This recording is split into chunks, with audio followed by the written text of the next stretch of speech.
তমলুকে অবস্থিত দেবী বর্গভীমা মন্দির পুরাতন মতে সতীর বাঁ পায়ের গোড়ালি পড়েছিল এখানে। 51 পিঠের এক পিঠ এই দেবী বর্গভীমা মন্দির। প্রতিদিন থেকে বিশেষ বিশেষ দিনে ভক্তদের ভিড় জমে মন্দিরে। বাংলা বছরের প্রথম দিন পয়লা বৈশাখে সুখ শান্তি কামনায় মায়ের কাছে হাজির হয়েছেন ভক্তরা।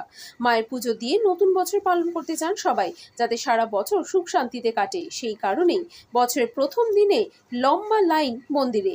রাজ্যের বিভিন্ন প্রান্ত থেকে সকাল থেকে ভক্তরা আসেন মন্দিরে।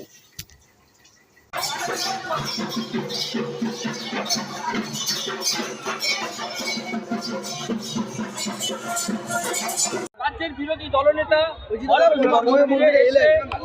বর্গভীমা মন্দিরে এসে এখন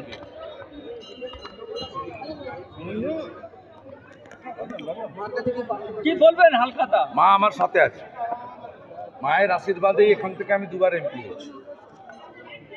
মা বর্গভীমার প্রচুর আশীর্বাদ আমার উপর আছে এবং এখানকার অধিকারী পরিবার আমার আত্মীয়। এখানে আমি সাংসদ হওয়ার পরে পুকুর সংস্কার, পাড় বাঁধানো, একাধিক মায়ের সেবাদান করার কাজ আমাকে করার সুযোগ দিয়েছে।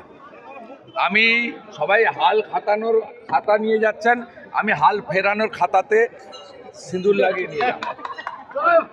রাজ্যের হাল যেতে ফিরে হিন্দুদের কাটছে ভাই মুর্শিদাবাদে, বাড়িতে ঢুকে গলা কেটেছে, বলছে এর পরের পরবে জবাই করবে।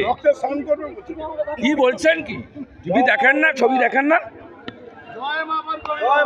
বাড়িতে ঢুকে কাটছে হিন্দু।